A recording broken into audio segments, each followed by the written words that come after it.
Okay, let's get back to this. We reconvene in the ground floor lobby after completing our investigation. At long last, we have made it to the surface, though it's a hollow victory, so long as we're enabled to make a distress call. Still, at least we're above ground now. If a rescue ship appears, we should be able to signal it. We've been cut off from communication for over a week, so help should arrive at any moment. It's good that we're back up here.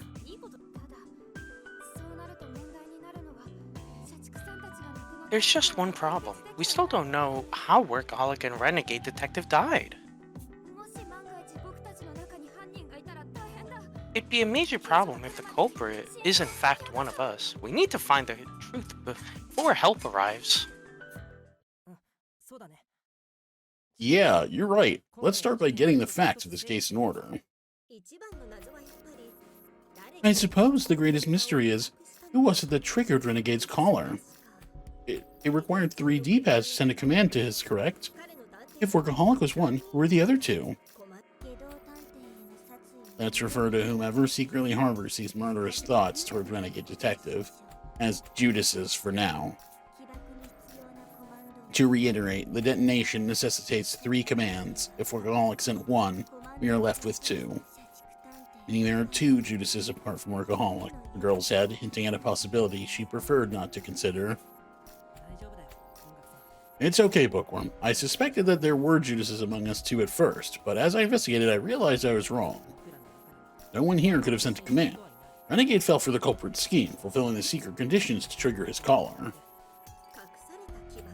Secret conditions? What else was there besides sending those command words? The rules were hidden on that broken USB. One of us should be able to explain it.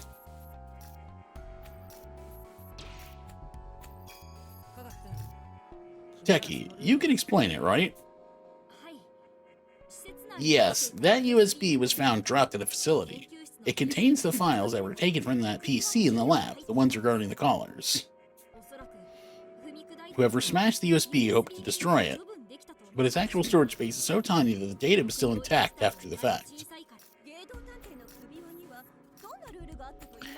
Just what sort of guidelines does Renegade's caller have? The culprit used them to kill the man himself, did they not? Yes, the culprit understood these rules and predicted what steps Renegade would take. In order to kill Renegade, they were prepared to put their own life at stake, literally. What? You couldn't possibly mean...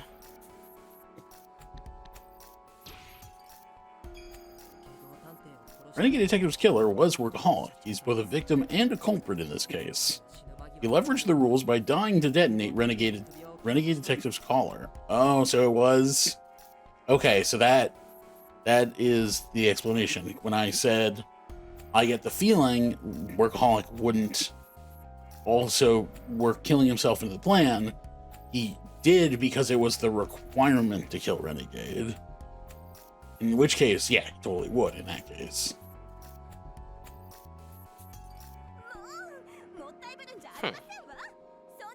Bah, enough with this putting on airs. What precisely are these rules? I mean, it makes sense, you know. Yeah, because I'm guessing part of it is that Renegade Detective kills another member of the Detective Alliance, that counts towards the thing. But I guess we'll see in a second. If a detective designated as an observer died within a 10-meter radius of Renegade's D-pad, that would also trigger a command message. Okay. Observers have a chip implant that connects to their heartbeat. An automatic command is sent if they go into cardiopulmonary arrest. Okay. That form of the way he died was very specifically tailored to trigger the command.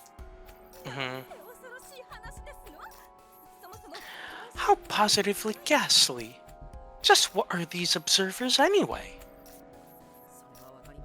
I couldn't answer that, but I can speculate who they are based on all that's happened so far. First, there's Workaholic. There's no doubt he's at the center of all this. And there's me. Workaholic made that perfectly clear. You mean to say there's some manner of chip inside you? Yeah, I think. I was unconscious for a few days before waking up on the island. It could have been implanted then. Or actually, Workaholic knew, so it might have been implanted while I was captive 10 years ago. After all, the third person went through the same ordeal. Which means the third observer is... Yes, Ideal Detective. She threatened to detonate Renegade Detective's collar when he attacked me the first time we met. He was likely within 10 meters of where Ideal was killed, so one command has already been triggered. Essentially, Renegade was destined to die after 2 more commands?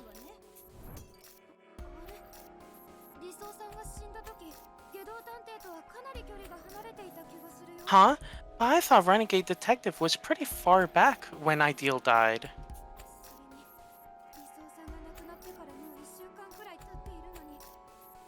Not to mention, she's been dead for a week now. Does the command remain in effect? From what I recall, he might have been just barely in range, so either the command reached him or she expected him to go rogue and set it in advance. It's plausible for a detective to wind up trapped with a collared individual, just like we were, so once sent, the command probably wouldn't expire. Detonation requires 3 commands, 1 each from 3 observers total, and you need consent from all of them to trigger the collar. That would explain why Workaholic pushed so hard to persuade you, incompetent detective, the girl said, recollecting the events thus far. Huh? Wait a sec. If a command gets sent, if a command gets sent at the time of death, isn't something still off? Even if Ideal and Workaholic's command were sent when they died, you'd still need another person, right? Wasn't the reason Workaholic was pressuring you so much, incompetent, to try and get you to go along with the plan? Right, that's the tricky part. But the answer is easy. Really, a normal command and one sent due to cardiopulmonary arrest are considered distinct from one another. So if you sent a command and then died afterward, you would essentially be sending 2 commands.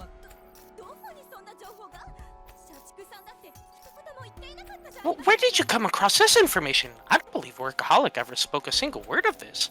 Did he? Exactly. That was all part of his trap. Pressing me was part of the plan too, I bet. Him not being able to detonate the collar without my help was just a lie to put Renegade off his guard. He probably had no clue that the collar would go off if Workaholic died nearby. Workaholic would be thrilled so long as he slew Renegade. Even if things took a grim turn and he were killed, this would allow him to strike back. It would appear that Workaholic's willingness to stake his life on this was no exaggeration. I have to wonder, he intend to die from the very beginning? No, I don't think so. I think he tried to survive to the bitter end. Yeah, I agree. If he had always planned to give his life, he wouldn't have gone through so much trouble to commit that murder back in the dungeon. But I think Workaholic was so determined to put an end to Renegade that he was prepared for the slim chance they'd end up going to the grave together. But it'd all be in vain if Renegade knew how the commands worked. Workaholic tried to keep him unaware by extracting the PC's data onto the USB. But, as Workaholic feared, he was killed by Renegade, causing the latter to die in turn. Their fates remained entwined until the end. Hold on a moment. Renegade really did kill Workaholic. How did he go about it? Incompetent and I were locked in combat against Renegade right up until Workaholic was murdered. While I despise coming to Renegade's defense like this, I'm reluctant to believe that he was able to trip the breakers or restrain Workaholic. The electrocution involved a very simple trick, you see. The culprit had a system in place to control the timing of the outage. Electrocution only requires an active current. In other words, you won't be shocked so long as the electricity isn't flowing. This case appears complex, but it's actually a fairly basic gimmick. The electrocution's timing was controlled by That's right, the culprit controlled the timing of the electrocution by intentionally causing a blackout. The outage was certainly deliberate, but could one truly arrange an electrocution right in the middle of it? When the facility went dark, we were unable to see a thing without a light source. Such lowbrow intuition for one so high class, the girl said, despite her vexation. She carries on with benevolence rivaling the Virgin Mary's. Recall the condition Workaholic was found in. With him in handcuffs and doused in water, it would be easy to electrocute him. It would prove difficult to restrain a person in this manner. You would only have a few minutes from the breaker tripping to the lights returning. Perhaps so, but the culprit used a simple tool to create a setup that hindered electrocution. You know what was used, right, incompetent detective? Asked the girl, passing the buck as she so often did. The unexpected question startles me. But it's fine, I've been keeping up with our investigation, so a question like this is no problem at all. It was used for the... What was the question? It was, perhaps a culprit used a simple tool to create a setup that hindered electrocution. I'm guessing that's the rubber wristband. Because it would conduct the electricity. Or, ground it? I don't know. You know, rubber and all. It was the rubber wristband on the floor nearby, wasn't it?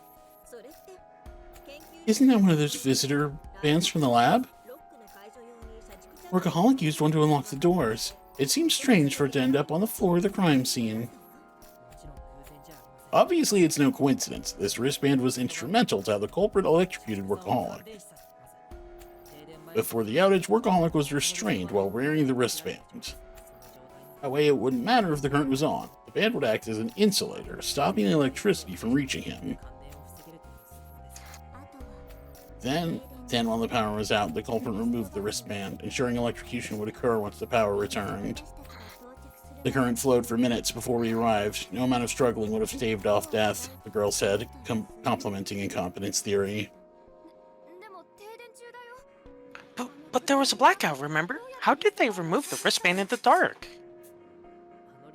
The band is phosphorescent, just like that paint in the dungeon. It wouldn't have been hard to locate him even in the dark. Of course, in fact, stripping the breakers was part of their plan too. The whole thing was orchestrated from the start. So whoever shut off the circuit is the culprit. Who was it that touched the distribution board and disrupted the power? The thing is, the breakers tripped on their own. I beg your pardon?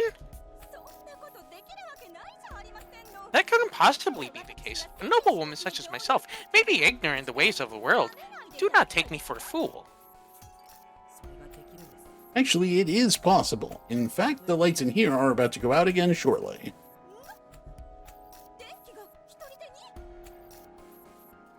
What? Of their own volition? Doleful, can you reset the breakers? On it. After a moment, the room's lights flicker back on. See, you can cut off the power without messing with the breakers. Dispense with your showboating and tell us how it works. In nobleman's terms, if you please. Urged on by Posh, I begin my explanation. When we turned on the lab's AC, the airstream moved the mouse, causing the PC to boot itself up, correct? I recall, the computer was asleep, but when the air conditioning jostled the mouse, it awoke. Your point being? Using the same principle, the culprit turned all the lab's PCs on at the same time. The AC in the lab is powerful. The computers are all in sleep mode. Isn't it possible for them to all wake up at the same time?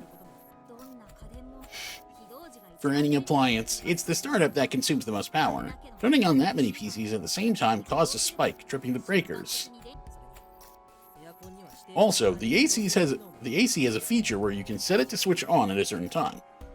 Arrange things beforehand, and all you'd have to do is wait. see. By using this maneuver, one could trigger a blackout whenever they so wished. Thus, Renegade Detective laid this trap, murdering Workaholic while fighting us to create an alibi.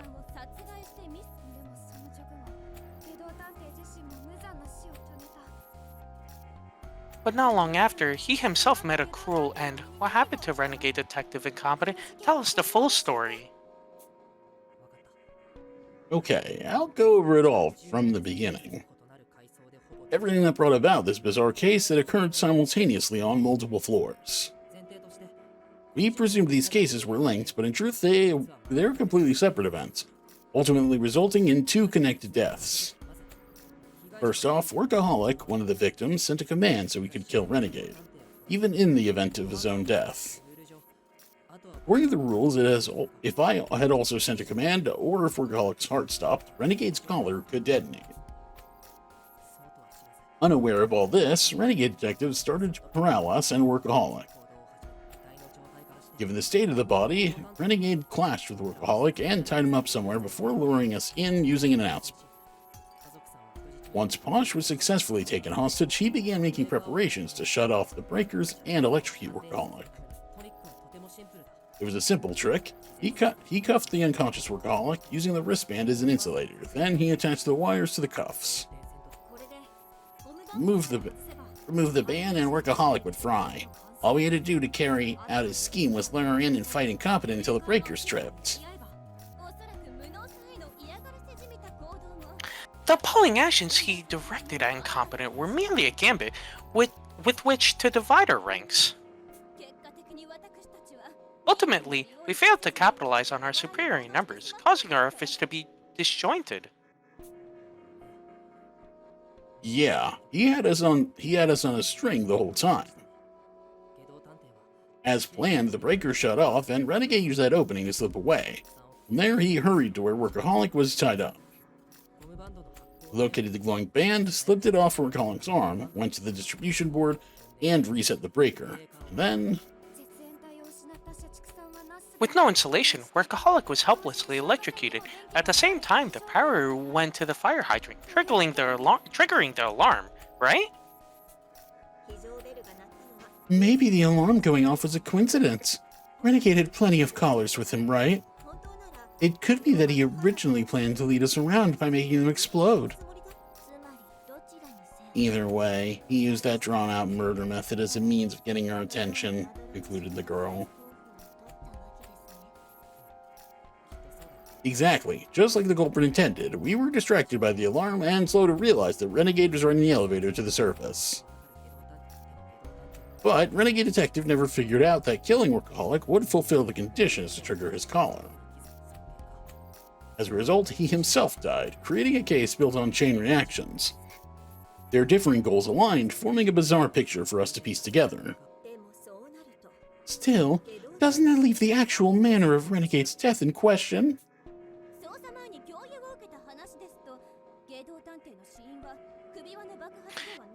You said so before our investigation. Renegade's death was not due to the collar's detonation, but his head getting stuck in the elevator, no?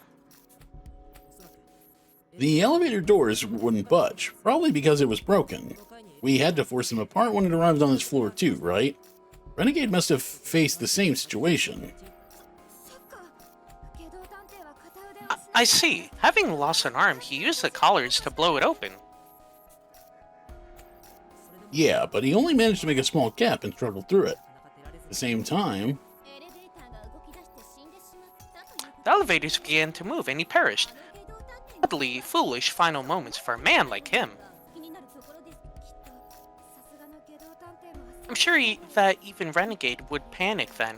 He also left that strange note on the elevator button. Warning, this button may cause death. And unlike us, he didn't know that he had time before his collar exploded. It makes sense that he would lose his cool and start acting out. Essentially, each of these two deaths was inadvertently caused by the other.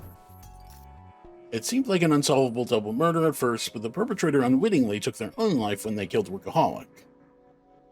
The culprit is obvious. Well, who do you think? That's what? right. 2 chapters in a row. Renegade Detective is the culprit, responsible for both murders. Suddenly, the face Renegade wore in death flashes through my mind. Renegade Detective was smiling. He should have been panicking as his doom drew near. That did explain why he did something so illogical. But his satisfied expression gives me pause.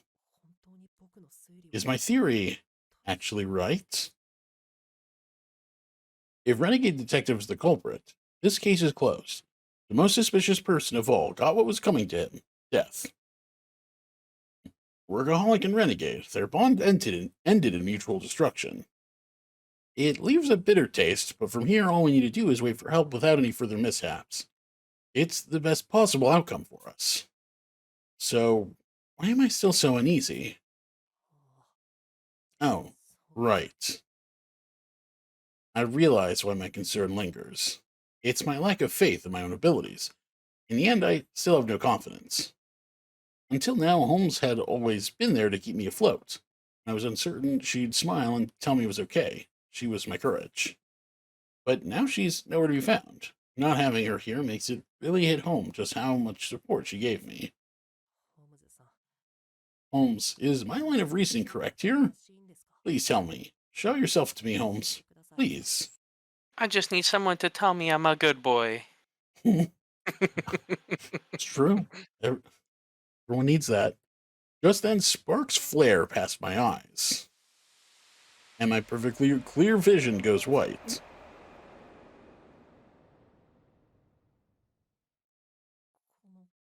What am I looking at? If this is the vision at the end of the tunnel, then it would seem you won't be carrying on the ideal detective name after all. I hear the voice of someone I've longed to see. Saika. Yeah, I kind of figured it was her. I mean, plus the voice kind of, gave it away. Oh, at this yeah, point. yeah. I kind of recognized Yeah, it. it was. Yeah, for sure. That name from so long ago slips past my lips. Holmes offers a sweet smile in reply. Oh, good. You're finally calling me by that name. You ought to remember now, you were never so professional around me. Always felt off, like someone was constantly poking at my ribs. Why were you gone for so long? And where is this? I told you at the beginning, didn't I? My final regrets birthed me as a residual memory. You protected me once, so I took your place, assuming the mantle of ideal detective that was intended to fall on your shoulders. But alas, I lost to the Duke, slain before I could achieve my aims. And now, in spite of all that you lack, you are to become ideal detective once more. Ultimately, I am a product of my own guilt. As such, your remembering everything has now relieved me of my duty. My downtime has been steadily increasing as you regain your memories. My existence continues to fade as my mission nears completion. Soon my consciousness will be completely gone, and never more will we be able to speak. To put it poetically, I shall suffer a second death, and it's your fault. You're killing me. but Waffles needs people to voice. A second death. Does that mean we'll never get to meet again? I wonder. If you take this knife and stab yourself right now... We'll be together forever. Wait, but I finally remembered who you are. This isn't fair. I reach my hand out to touch Saika, but my hand slipped through her like I'm grasping at fog. I can see her so clearly, yet I can't even feel her. I just imagine as he tries to as he tries to touch her, incidentally, he finds himself awake in the female shower or the female bathroom again. It's like, oh no, this was a trap again. Looks like I'm going to meet her sooner than I thought. What? But I was able to touch you before, in my dreams. Don't be sad, Watto. In reality, I died after sharing only a few words with you. I detest the denouement for showing nothing but tragedy. Still, it did let us see each other one last time, so for that, I'm thankful. No, don't go yet. Saika, I still have so much to learn as a detective. There's so much more I want to talk with you about. Stay with me, keep teaching me. Oh, Watto. How sly of you. Here I was prepared to die, but at the last minute, you make me want to linger on. Saika stretches her hand toward my face. It's transparent like glass. The scenery beyond us is visible in her tearful eyes. But this is no time for crying. What you are about to see is a potential tragedy waiting to happen. What? I turn. Wow, it's a lot of dead bodies. I turn only to be confronted by mountains of corpses, more than I've ever seen before. What kind of vision is this? It's far different from any other premonition I've had. This vivid collage of death borders on the fantastical. All these bodies. What happened? Joke's on you, everybody's dead. You're the last ones remaining. Doesn't this sound familiar? As there is nothing to be gleaned from the bodies, this is likely only a glimpse of calamity. But if nothing changes, many will surely die in time. This is the future I saw while investigating the Quartering Duke. Precisely why I moved with haste to usher everyone to HQ. The Quartering Duke must have predicted I would make that call. But Renegade's dead. Wasn't he the prime suspect? The Quartering Duke should be defeated, so how? He was never... No. Nah. That you can see this vision is answer enough. You feel it too, deep down, don't you? You know the Quartering Duke wouldn't be so easily killed.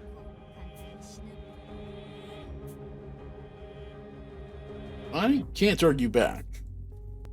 I know it to be true. My hunch became certainty the moment I saw the departed Renegade's face. The Quartering Duke lives. The haze will continue if he escapes the island. All the tragedies that befell us would be for naught. These bodies are the Quartering Duke's future victims? These bodies are the Quartering Duke's future victims, aren't they? Yes, I believe so. Each of them may die in different ways, but there's no doubt that a mountain of corpses will be left in his wake.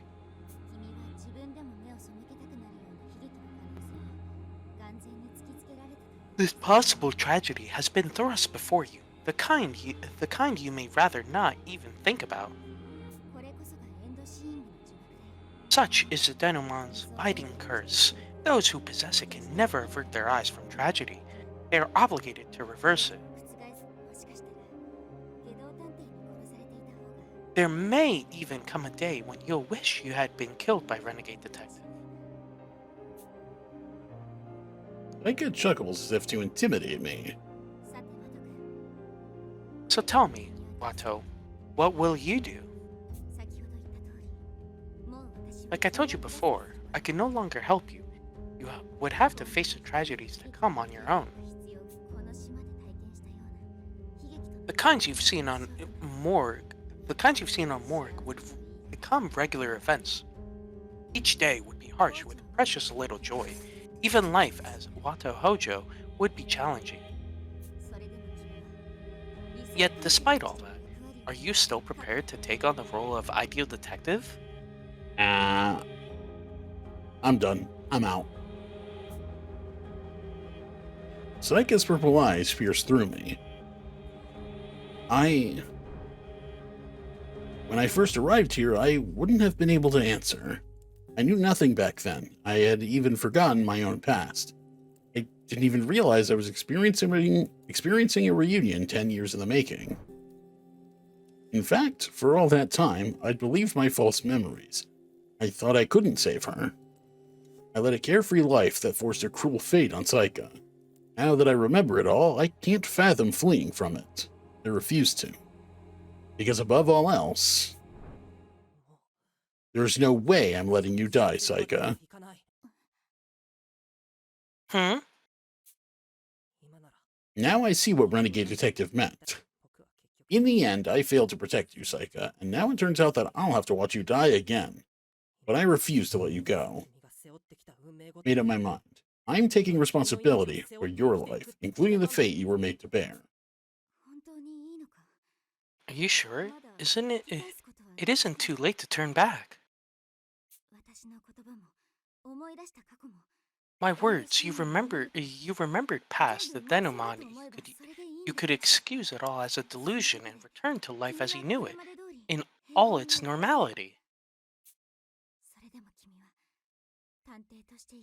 In the face of all that, are you truly still committed to being a detective? Nah, nope, nope. I'm Can't good. save. I'm done. I can't save. If I could save, I would pick it, but I don't Damn. wanna risk it. Yeah, just in case if it says game over. Yeah, because I'd have to go back to the investigation. Yeah, no, screw that. I'll dedicate my life to being a detective. I know it's easier to call it quits, but I'm sick of shielding my eyes from every tragedy. I may still be a rookie, and I may never reach the heights you did, Saika, but I'll use the denouement to play my part as ideal detective. Very well. You know everything now, yet you still choose to walk the cruelest path.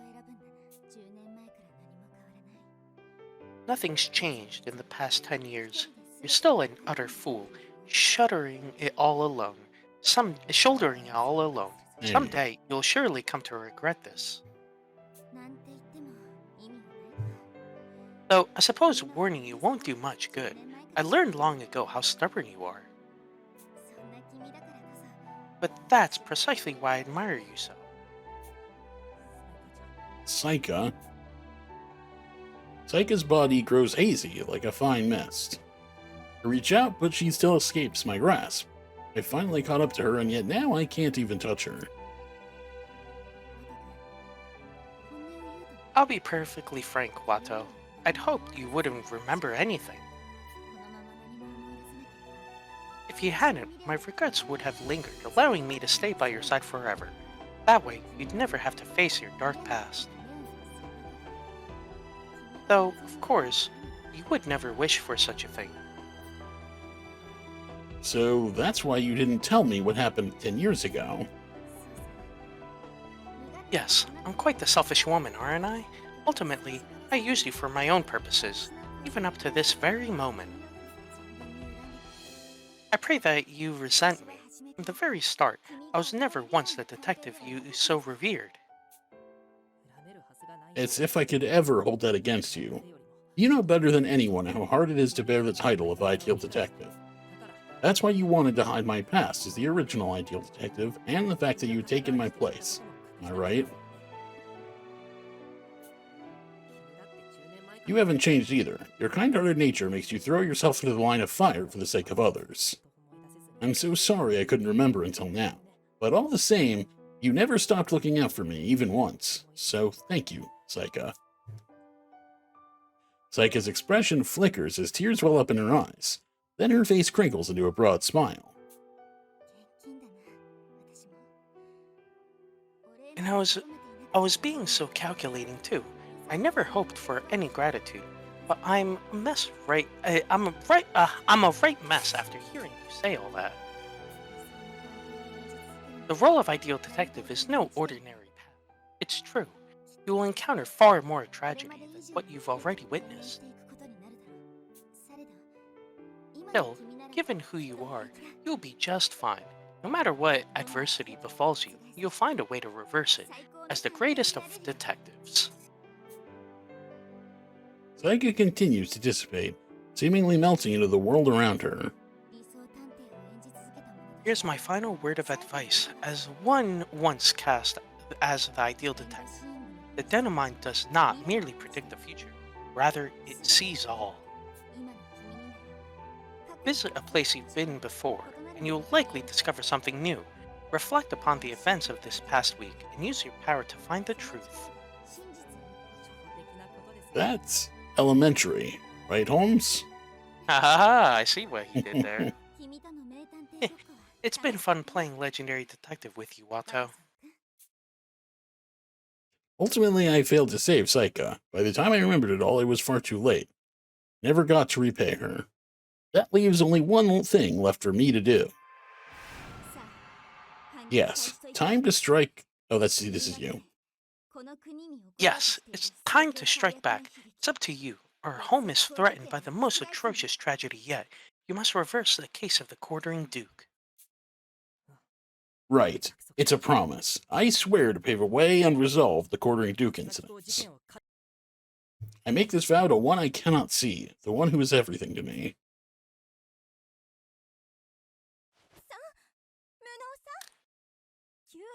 Pardon, incompetent! Why did you suddenly go catatonic? Oh, sorry. How long have I been out of it? A minute perhaps? Whatever is the matter? A lack of sleep or the like? Yeah, something along those lines.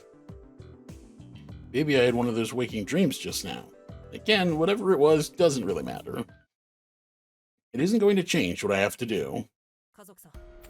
Bosch, I need you to trust me, please. Incompetent? I don't care if that was a dream, an illusion, or even a hallucination. All I know for certain is that it's too early to say we've resolved these paradox killings. I said it was Renegade who killed Workaholic, but I realize now that it's too early to draw that conclusion. Quick question. Did you say there's 5 chapters in this game or 6? I presume that there are 6, because we're not that close to being done. Okay. I think we're at the end of chapter 5, and I'm pretty sure there's one more chapter after this. Gotcha. Yeah, no, because I was like wondering. I'm like, wait, I thought it was still a bit longer. Okay, so I just want to be sure if there was like another part to this. So, yeah. Okay. Pardon? What are you suggesting? By any and all accounts, Renegade Detective simply must be the culprit. No? Yeah, there's a lot of evidence that points to that fact. But there's one part of it that just doesn't make any sense. Something that makes no sense? Renegade was smiling when he died. But you'd think his imminent doom would have been something regrettable for him. He's fixated on taking responsibility for the lives he claims. He should have been in anguish over dying so soon after killing Workaholic. That is true, but he's insane. It's because Renegade Detective tries so hard to kill me that I understand his mentality so well. The irony is almost too much. But much like Saika in my dream just now, the smile on his lifeless face showed not a single sign of regret. Something must have happened right before he died to give him that satisfaction. But there's no actual grounds for that, is there? One false step, and we may just walk into a trap laid by the enemy. Yet you still want us to keep investigating? You must be pretty convinced about something. We ask that you show us something concrete, demanded the girl. I'm sorry, but Dolful is right. I don't have a solid basis for this. All I can say is that my detective senses are going off. Mystic taught me that there's reason behind everything. Rowdy encouraged me to never waver once my mind is set. And thanks to Armor, I discovered how to find the strength to hold fast. Everything I've learned on Morgue is how I know, even if it's just a vague inkling for now, that there's a hidden mystery behind Renegade's death. So until help arrives, will you aid me in this for just a bit longer? I need time to think Renegade's death over. Now, to think about everything that's happened here on this island. Everyone falls silent at my petition. Going off a totally unfounded hunch ought to disqualify me as a detective. Back when I first arrived, I'm sure they'd have all laughed at me. However, For you, incompetent, I'll lend my cooperation. I have total faith in your words, the girl said, offering a smile. I'm liking that look in your eyes, incompetent. So sure, your honorary big sis here to help. Let's catch that quartering duke together. As a matter of fact, I agree with you, incompetent. Even if there are risks involved, we need to keep investigating to ensure no one died in vain. Whatever you decide, I trust you, incompetent. Just call on me when you need my abilities. Need I remind you that I'm the chief here? You ragtags and bobtails always forget your place. But very well. It would be inexcusable for a superior to disregard an eager subordinate. And so, I shall assist you in my capacity as chief. Know that we will uncover the truth, for the sake of all who have perished. Everyone, thank you. I'm still so inexperienced, I can never call myself an ideal detective. Incompetent is a much more appropriate word for me. But I'm not alone. I have friends I can trust. We've survived through life and death ordeals together, after all. Even as we go up against the most fearsome serial killer of all time, I'm not afraid, so long as they're with me. Alright guys, it's time to reverse every tragedy that's occurred on this island. With that, we make the decision to revisit every case that's happened up until now. Save just in case... I can't save. Okay, never mind. But not one moment later, we receive an unexpected transmission. Everyone, it's a message from DA headquarters. Huh? But I thought we had no signal. There must be a ship equipped with a comm system near the island. Thank goodness we made our way up to the surface. I'll open the message up right away. Everyone clusters around Techie, looking at the laptop balanced atop his knees. Displayed on the screen is a brief, blunt order. There's no further need to investigate the Quartering Duke case. Help is on the way, so we're to sit here and do nothing. Perhaps we had yet to see how deeply the malice surrounding the Quartering Duke killing swirls.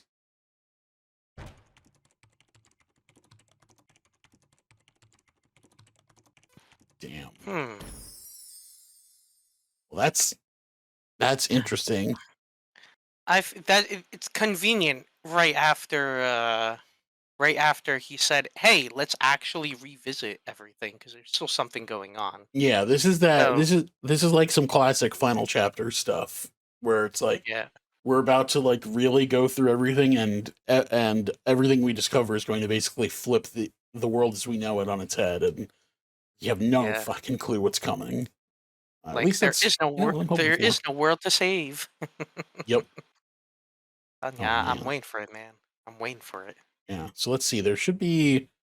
See if there's an opening scene with the Quartering Duke, like there is at the beginning of every other chapter. Yep. Good morning, evening, say citizens. Is I, your grace, the Quartering Duke, still without any past felonies on my record. I've been live casting this Quartering Corner for days now, but sadly the next installment will be our last. Soon I'll be back to normal dukehood. For a momentous final episode, I'll discuss the talk of the town. Those obsessive stalkers of mine, the Detective Alliance. They are seen as heroes online, with folks touting them as defenders of justice, but who are they really? You're dying to know, eh, loyal viewers? To put it simply, they're what shits out. That criminal organization was formerly another one sanctioned to investigate the Dayless Night. May seem hypocritical, but their evil sickens me. 10 years ago, they kidnapped children for human experiments to artificially create exceptional detectives, such as the famed Ideal Detective. I, too, was subjected to the horrors of the secret police, the DA's precursor, and gained superhuman powers. Then I waited a decade to exact revenge. When the opportunity finally came, your grace made meticulous plans to annihilate them all. Plans which I'm carrying out as we speak. I'm sure their HQ is the very picture of chaos right about now. Just the thought of it strikes my heart like breaking a vase. What, don't buy it? Yeah, fine, I get it. Seeing is believing. Thankfully, your grace resides in reality. So now I'm scrambling around their HQ. In our next installment, I promise to present you with the emotionally riveting and exceptionally damning evidence I found there. This is the moment where the heroes of justice become the foulest villains this world has ever known. Best entertainment ever, am I right? To all the ladies and gentlemen of the Alliance tuning in, if you hope to stop your grace, then I invite you to do so. Not that you'll be able to.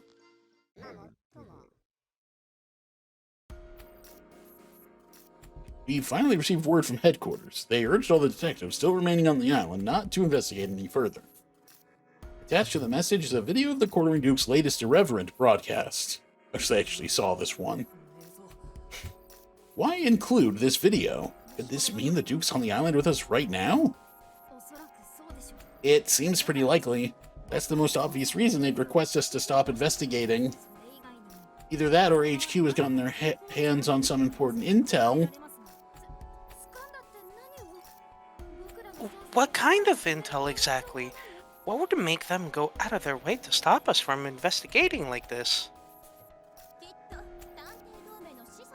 I believe this message came directly from founding detective Vidocq. Vidocq. I think it would just be Vidocq. Yeah. Vidocq. The Alliance's institutor and highest ranking detective. It's utterly devoid of humanity, as per usual. I think he didn't include even a single word of concern for those of us remaining. So, what shall we do now? Judging by the line of cast, it's possible that the Duke is among us. It may be in our best interest not to be so hasty, the girl said sourly. Yeah, it's serious enough for HQ to contact us, so they must have a good reason. Even so, we can't sit idly by. Let's keep up the search like we planned. True to form, my number one subordinate, a most excellent remark. We've no obligation to obey their orders. Come now, let us resume our investigation. Will that really be okay? The girl asked in full earnest. Why, of course, naturally. Vidocq may be a remarkable detective, but as a person, he's outright heartless. We've lost so many allies, yet we're expected to stand by and twiddle our thumbs? Poppycock, I say. I'm with Posh on this. As it stands, our experiences on this island hold far too many unsolved questions. For example, why bother summoning us detectives here to begin with? Why didn't the staff at Snarks resist the attack? And who actually killed Senior Detective? The Alliance can tell us no as many times as they want. We have to keep moving forward for the sake of all those we've lost. Okay, let's cool our heads a bit. Gourmet approaches the group carrying a tray with enough soup for everyone. Enthusiasm is good, but not when we're running on empty. With a new phase of our investigation underway, why don't we refuel first? Good point. Thanks, Gourmet. Oh my, is this Ryujin brand? I simply adore their Matsutake soup. I found some bread, too. Let me go toast it. In the meantime, feel free to have a bowl and warm yourselves up. We graciously accept the meal, helping ourselves to the soup as we lounge on the lobby sofas.